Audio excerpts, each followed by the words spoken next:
Alhamdulillah. Avons-nous pris conscience de l'importance des parents?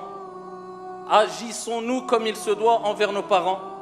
Combien de gens pensent agir bien envers leurs parents alors qu'ils ne savent même pas qu'ils ont presque atteint le summum de l'ingratitude? Wal'iyadhu billah. Avons-nous compris que l'obéissance à notre Seigneur passe aussi par l'obéissance envers nos parents et que la colère de Dieu est dans la colère des parents et la satisfaction d'Allah subhanahu wa ta'ala notre Seigneur est dans la satisfaction de nos parents, comme l'a dit le prophète alayhi salatu wassalam. Avons-nous pris conscience que le manque de respect que nous avons envers nos parents, on va le payer un jour ou un autre? Et tout cela est détaillé dans les textes que nous allons voir tout de suite bi'idhnillahi tabaraka wa ta'ala. Allahu Rabbuna huwal ilahu lahu minal asma'i mastafahu al-wahidul hayyu kadhal maliku والملك المالك لا شريك.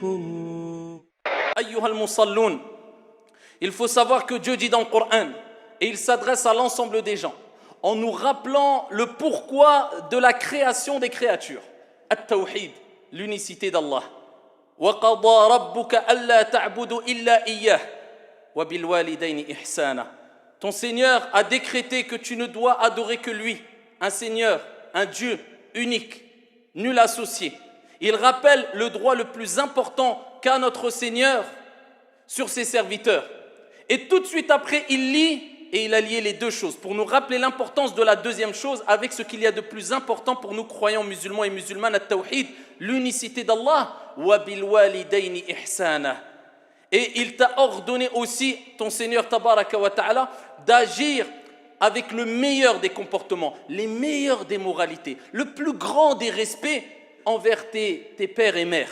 Wa bil walidayni ihsana. Mais pourquoi Allah a lié le droit de Dieu le plus important avec le droit des parents? Pour te rappeler que, comme a dit le prophète alayhi salatu wassalam fi sahih, la satisfaction de Dieu est dans la satisfaction des parents et la colère de Dieu est dans la colère des parents.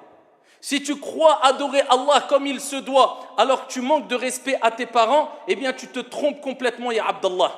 Car si tu veux parfaire l'adoration, compléter ce pourquoi Dieu t'a créé, وَمَا خَلَقْتُ الْجِنَّ وَالْإِنسَ إِلَّا لِيَعْبُدُونَ. Dieu nous rappelle qu'il nous a créés pour l'adorer. Si tu veux compléter l'adoration, eh bien tu dois compléter ton bon comportement envers ton père et ta mère. Voilà pourquoi Ibn Asim, bisanadin Hassan, il est rapporté d'après Ibn Asim avec une bonne chaîne de transmission que le prophète sallallahu alayhi wa sallam a dit, et écoutez bien, et je ne dirais pas simplement ouvrez grand vos oreilles, mais ouvrez grand votre esprit et votre cœur surtout. Il dit alayhi salatu wa sallam, 3 personnes, Allah subhanahu wa ta'ala n'acceptera d'eux ni acte, écoutez bien, ni acte obligatoire, ni acte surérogatoire. Certaines personnes passent leur journée à prier, à donner des zakat, hada halal, hada haram, hada bid'a. Et tu vois sa relation avec son père ou sa mère, hadith wala haraj. Yaqulu alayhi salatu wassalam, 3 personnes, Allah n'acceptera d'eux ni acte obligatoire et ni acte surérogatoire. Et quand il a parlé de ces 3 personnes, il a commencé par celui qui ne se comporte pas bien avec ses parents, celui qui est ingrat envers ses parents, celui qui hausse le ton envers ses parents, celui qui insulte ses parents, celui qui tourne son dos à ses parents, celui qui n'obéit pas à ses parents, celui qui hausse la voix sur ses parents, l'ingrat. Le prophète il parle de lui. Allah n'acceptera de lui ni acte obligatoire ni surérogatoire. Wa bil walidayni ihsana. Allah il a utilisé le terme ihsan, l'excellence. Avec tes parents. Dans le Coran, il dit, avec ton père et ta mère, tu dois atteindre l'excellence. Ensuite, le prophète, il parle de Al-Mannan. C'est celui qui, quand il fait du bien, il le répète aux gens, et alors qu'il n'a aucune raison de le faire. Et il dit celui qui dément le destin. Et il commence par quoi dans ce hadith? Celui qui manque de respect à ses parents, ayyuhal akhyar.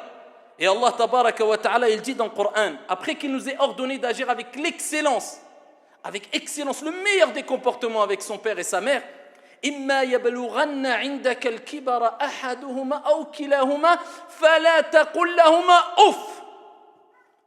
Il dit si un, deux ou les deux, ou bien les deux, un, deux ou les deux, imma yablughanna inda man indak.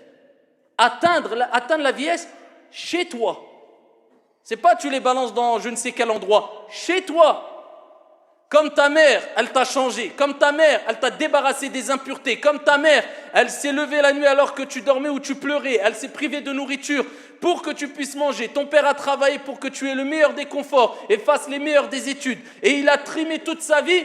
Eh bien toi, quand ils atteignent l'âge de la vieillesse, indak, c'est chez toi. C'est pas chez Foulan ou la Allan ou dans tel endroit ou je ne sais quoi, où tu le visites une fois tous les... Chez toi. S'ils atteignent la vieillesse chez toi, tu fais devancer tes parents. S'ils n'ont nulle part où aller et il faut quelqu'un pour s'occuper d'eux, tu les réceptionnes chez toi et tu t'en occupes. Indak. Allah il dit, il parle de manière naturelle, notre Seigneur, parce que c'est quelque chose de naturel normalement. S'ils atteignent la vieillesse, un des deux ou les deux, chez toi, auprès de toi, ça ne s'arrête pas là. Il a utilisé un terme, notre Seigneur, dans le Saint-Coran, qui est compris par tout être humain, peu importe sa langue. Subhanallah. Une kalima, une parole, un son. Il n'a pas dit si tu leur dis tel gros mot, tel insulte. Non. Fala taqul lahuma ouf. Quelle langue, quel pays ne comprend pas ce terme ouf, un soupir. Allah, il a utilisé juste le soupir. Que dire de celui qui répond à son père, qui ne visite pas ses parents, qui insulte ses parents, qui fait devancer je ne sais qui sur ses parents, qui ont tout sacrifié pour lui. Allah, il dit ouf. Ça fait partie des plus grands péchés en islam. فَلَا تَقُلْ لَهُمَا ouf وَلَا تَنْهَرْهُمَا. Ne les brusque même pas. Et dis-leur, prononce des paroles. وَقُلْ لَهُمَا قَوْلًا كَرِيمًا. Des paroles bonnes, douces, respectueuses. C'est ainsi que tu dois réagir avec tes parents, ya Abdallah. C'est pour cela que beaucoup de gens ne prennent pas conscience du degré d'importance que Dieu a donné aux parents.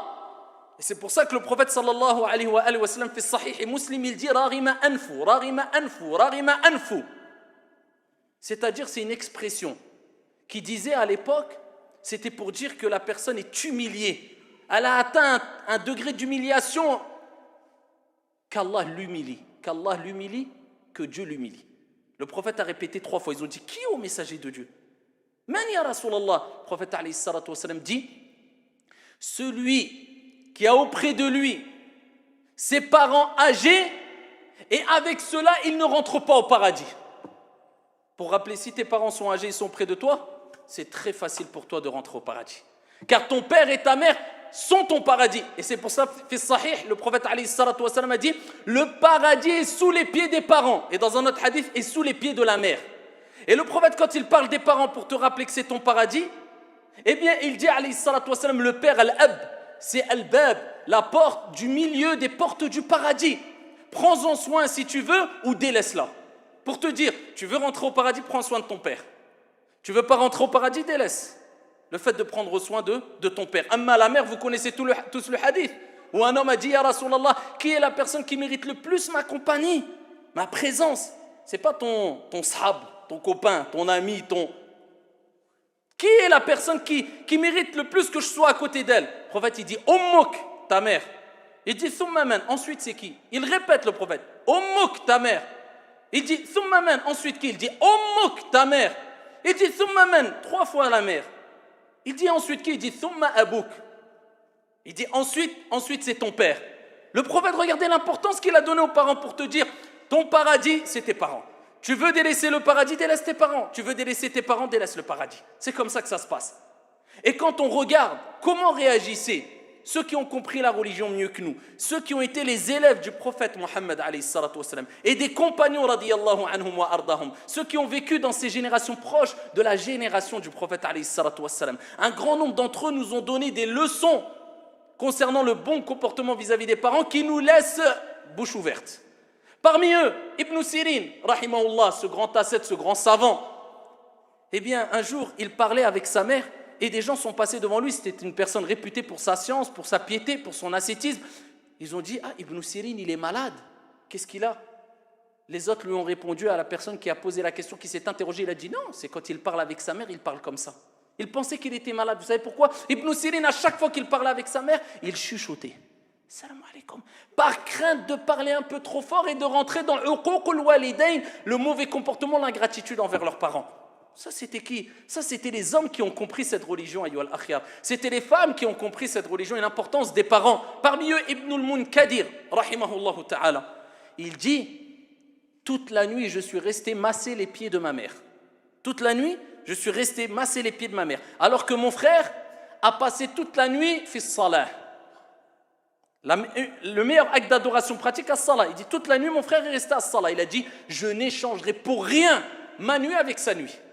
Moi, j'ai passé ma nuit à masser ma mère, c'est mieux que lui, ce qu'il a fait pendant toute la nuit, à quoi? À faire la prière. Ça, c'était des gens qui avaient compris. Ali ibn al-Hussein, radiyallahu anhu wa arda. Regardez ce qu'il dit. Quand on l'a interrogé, ils ont dit, toi, on voit que tu as un bon comportement, mais par contre, il y a quelque chose qui nous interroge. On ne te voit jamais manger avec ta mère. Pourquoi tu n'accompagnes pas ta mère lors du repas? Mange avec elle. Vous savez ce qu'il dit? Il dit, je ne veux pas manger avec ma mère parce que j'ai peur que, en mangeant avec elle, je prenne une part de la nourriture dont elle voulait prendre sans que je le sache, et par cela, je tombe dans l'ingratitude ou le mauvais comportement envers les parents. Ils avaient atteint quel stade? Je ne veux pas manger, j'ai peur que je prenne un bout de viande, alors que ma mère voulait le prendre sans que je le sache, et je l'ai pris avant ma mère et que je tombe dans uququl walidayn. Vous avez vu le niveau qu'ils avaient atteint? Ça, c'était des gens pieux et vertueux. Ibn Umar radiyallahu anhu arda, il voit une personne en train de faire tawaf hawla al-Kaaba et il portait sa mère sur son dos. Il tourne et il dit à Ibn Umar, ce grand compagnon, fils de Umar ibn al-Khattab, il dit, est-ce que en faisant ça, est-ce que j'ai récompensé quelque part, j'ai été reconnaissant envers ma mère qui m'a porté, elle, dans son ventre? Il dit, pas même une seule contraction. Il dit, tu la portes, tu fais tawaf, tu crois que tu l'as récompensé? Wallah, même une contraction que tu lui as donnée, un coup que tu lui as donné dans le ventre, tu lui as même pas récompensé par rapport à cela en la portant sur ton dos et en faisant tawaf autour de la Kaaba. On n'en est même pas là. Il y a des gens, juste visiter sa mère de temps en temps ou accompagner sa mère, ou il est loin, miskin. On n'en est même pas là encore. Ayyuha al-akhyar, la bienfaisance envers les parents, c'est ce qui fera de toi une personne aimée et satisfaite et qui aura satisfait Allah subhanahu wa ta'ala. Sinon, tu te mets dans, comme on dit, excusez-moi du terme, dans de sales draps. Les gens ne prennent pas conscience, surtout quand on voit la jeunesse d'aujourd'hui. C'est devenu banal pour eux que d'osser le ton sur leur mère. Certains insultent leurs parents. Wallahi wa rabbil Kaaba, une femme me l'a dit, une mère de sa propre bouche. Elle se plaignait de ses enfants qu'elle a éduqués, qu'elle a tout sacrifié et qu'ils l'ont abandonné. Ça faisait 4 ans que son fils ne voulait plus lui répondre au téléphone. Peu importe la raison dans les détails, où elle m'a donné sa version, je n'ai pas entendu la version de l'enfant, mais arrivé à ce stade-là, 4 ans, la mère essaye d'appeler son fils et son fils ne veut plus lui répondre. Et quand il a répondu, son fils, à sa mère, il a dit « Wallahi, j'attends juste le jour où on va m'annoncer ta mort. » Ça, c'est des gens qui vivent avec nous en France. Des gens qui me le disent, la mère qui pleure devant moi. Et ça, c'est devenu chose presque banale, malheureusement, dans toutes les villes, dans tous les endroits, dans les 4 coins du monde. Alors qu'Allah subhanahu wa ta'ala nous a ordonné de se comporter de la meilleure des manières envers ses parents, même s'ils ne sont pas musulmans. Et Allah Jalla wa ala nous dit وَإِنْ جَاهَدَاكَ عَلَى أَن تُشْرِكَ بِمَا لَيْسَ لَكَ بِهِ عِلْمٌ فَلَا تُطِعْهُمَا وَصَاحِبْهُمَا فِي الدُّنْيَا مَعْرُوفًا. Allah, il dit, même si tu as des parents qui ne sont pas croyants et qui t'imposent, te forcent à donner des associés à Dieu, à ne plus croire, ils t'imposent, avec cela, Dieu dit, ne les écoute pas, ne leur obéis pas, parce qu'il n'y a pas d'obéissance dans des choses comme cela, mais par contre, il dit, وَصَاحِبْهُمَا فِي الدُّنْيا مَعْرُوفًا. مع ذلك, ici-bas, tu dois te comporter de la meilleure des manières avec eux. Subhanallah. Que dire de ton père ou ta mère qui dit La ilaha illallah Muhammadur Rasulullah? Où en sommes-nous, ayyuhal akhyar, par rapport à tous ces textes, par rapport à ce qu'a dit le prophète alayhi salatu wassalam, quand il nous incite à garder les liens de parenté avec nos parents, même s'ils sont morts. Le prophète alayhi salatu wassalam, il dit garde les liens de parenté même si ton père est dans sa tombe. Ils ont dit comment ya Rasulallah, mon père est mort, je vais garder Silatul Rahim même alors qu'il est mort? Il dit na'am, en visitant les amis de ton père. Ça veut dire que même la bienfaisance envers les parents doit continuer après la mort de tes parents. Comment? Eh bien en tissant, en gardant, en respectant les liens qu'avait ton père avec ses amis, avec ses proches. Tu les visites afin de afin d'être reconnaissant vis-à-vis de ton père. Agir avec le bien vis-à-vis de ton père. C'est ça à quoi nous appelle cette noble religion, l'islam, ayyuhal akhyar. Où en sommes-nous par rapport à ces textes-là? Combien appliquent cela, illa man rahimallah? Ensuite, on se dit, mais pourquoi il m'arrive des problèmes? Mais pourquoi? Kama tadinu tudan. Si tu fais cela à tes parents, eh bien ne t'étonne pas que tu pleures comme tu as fait pleurer tes parents, que tu goûtes à la misère comme tu as fait goûter à la misère à tes parents. Et ça, c'est simplement la petite punition qui t'attend ici-bas. C'est-à-dire, c'est la répercussion de ton mauvais comportement vis-à-vis de tes parents. Que dire dans l'au-delà, auprès de ton Seigneur, alors qu'il a lié la bienfaisance, l'excellence envers les parents avec l'excellence dans l'adoration vis-à-vis de ton Seigneur, tabaraka wa ta'ala, de ton Seigneur. Et il y a des gens qui pleurent maintenant aujourd'hui. Et quand on leur dit, remets ta cassette en arrière, qu'est-ce que tu as fait à tes parents quand tu étais jeune? Ils disent, c'est vrai. Voilà, c'est vrai, je paye la facture. Parce qu'on a tendance à oublier le verset que je répète souvent, فَمَنْ يَعْمَلْ مِثْقَالَ ذَرَّةٍ خَيْرًا يَرَى وَمَنْ يَعْمَلْ مِثْقَالَ ذَرَّةٍ شَرًّا يَرَى فِي الدُّنْيَا قَبْلَ الْآخِرَةِ. Tu as fait le poids d'un atome de bien, tu le verras ici-bas avant le delà. Et le poids d'un atome de mal, tu le verras ici-bas avant le delà. C'est toi, tu payes la facture de ce que tu as fait à quoi? À tes parents. Il n'est jamais trop tard. Tes parents sont encore vivants, eh bien, corrige-toi. Tu les as fait pleurer? Eh bien, fais rentrer la joie chez eux. Et remets-toi en question. Ils sont décédés, c'est pas trop tard. Ad-du'a mustajab. Si toi, tu es un enfant vertueux, tu fais du'a pour tes parents. Et il est là l'investissement. Et ça, c'est un message à tous les parents. On veut des enfants qui excellent à l'école. Ingénieurs, médecins, peu importe. Qui aient un bon comportement. Qui soient respectueux vis-à-vis des gens de manière générale, peu importe leur confession, leur croyance, leur idéologie. Des enfants respectueux. Mais par contre, n'oubliez pas que le meilleur investissement, c'est l'enfant pieux et vertueux. Parce que ton enfant a beau gagner des millions quand tu seras dans ta tombe. Vous croyez que c'est ces millions qui vont vous être bénéfiques ou c'est un enfant qui va faire ad-du'a. إذا مات الإنسان انقطع عمله إلا من ثلاث وقال عليه الصلاة والسلام وذكر منهم أو ولد صالح يدعو له. Quand tu meurs, tout est interrompu, sauf trois choses. Il a mentionné parmi ces trois choses un enfant pieux. Il n'a pas dit riche. Il n'a pas dit je ne sais. Un enfant pieux qui fait du'a pour toi. C'est là l'investissement. Il est là l'investissement. Voilà pourquoi les parents doivent s'efforcer à avoir des enfants vertueux qui s'accrochent à leur religion, à leurs principes religieux aussi et qui excellent dans le comportement avec les gens de manière générale, mais des enfants pieux, vertueux qui puissent investir en eux afin qu'ils invoquent en sa faveur bi'idhnillahi azza wa jalla du'a. Et on en a parlé déjà de du'a. Donc n'oubliez jamais ça. L'investissement réel, il est dans le fait d'avoir des enfants pieux et vertueux. Et plus tu te comporteras mal avec tes parents, et plus cela se répercutera avec tes enfants, et plus tu te comporteras de manière excellente avec tes parents, et plus tu as de chances que tes parents t'honorent et t'assistent, même quand tu seras vieux, et tu chercheras assistance à droite et à gauche, tout le monde te fermera la porte, si ce n'est tes enfants, par le fait ou parce que simplement tu as agi avec bonté envers tes parents. Donc à tous les jeunes, je profite ici de cette assemblée particulièrement parce qu'on est en période de vacances scolaires. Ne minimisez pas le fait juste de dire à vos parents ouf ou de mettre en colère vos parents. La colère de Dieu est dans la colère des parents et la satisfaction d'Allah subhanahu wa ta'ala, elle est dans la satisfaction des parents.